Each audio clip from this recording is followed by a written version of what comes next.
திருவாரூர் மாவட்டம் திருத்துறைப்பூண்டியில் பிரசித்தி பெற்ற இந்து சமய அறநிலையத்துறைக்கு சொந்தமான ஸ்ரீராமர் கோவிலில் ராமநவமியை முன்னிட்டு காலை சிறப்பு அபிஷேக ஆராதனையும் திருமஞ்சன நிகழ்ச்சியும் நடைபெற்றது. அதனைத் தொடர்ந்து இரவு கோவில் முன்பு அமைக்கப்பட்ட மேடையில் சீதா திருக்கல்யாணம் நடைபெற்றது. முன்னதாக பக்தர்கள் பொய்சொல்லா பிள்ளையார் கோவிலில் இருந்து சீர்வரிசை எடுத்து வந்தனர். இதில் ராமர் சீதாலட்சுமிக்கு பல்வேறு மலர்களால் அலங்காரம் செய்யப்பட்டு தீபாராதனை காண்பிக்கப்பட்டு மந்திரங்கள் முழங்க மாலை மாற்றிக்கொண்டு சீதாலட்சுமிக்கு திருமணம் நடைபெற்றது. இதில் திரளான பக்தர்கள் கலந்து கொண்டு சுவாமி தரிசனம் செய்தனர். தொடர்ந்து தெப்பத்தில் ராமபிரான் எழுந்தருள செய்யப்பட்டு தீபாராதனை நடைபெற்றது.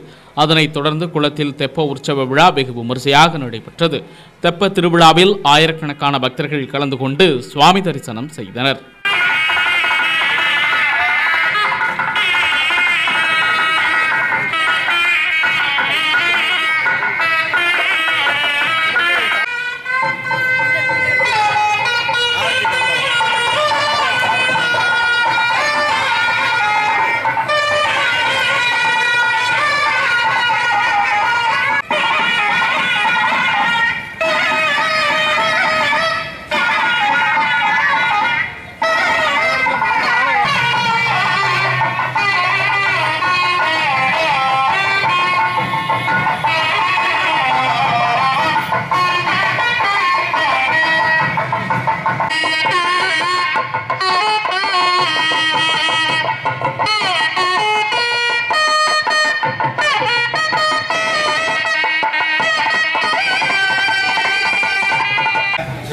குலதேகிர யோகிவாகான் பக்தாண்டி காலேதி இந்திரவித்தான் ஸ்ரீமத் பராமுதமுனிம் பிரணதோஸ்மி நித்யம் சுக்லாம் பிரதரம் பிட்டம் சதிவர்ணம் தர்பஜம் பிரசன்னவர்ணம் ஜாயே சர்வகுணோபதாந்தியே தத்விண்ணார்யாः பிரம்மம் பதகம் ததாவக்ஷந்தி சௌர்யாः இமே விரக்காசம் தத்வேத்ராபோ கிரணிபோ ஜாத்ருவாகம் தத்வதே ஞானி பரமம் பதம் கோவிந்தா கோவிந்தா கோவிந்தா கோவிந்தா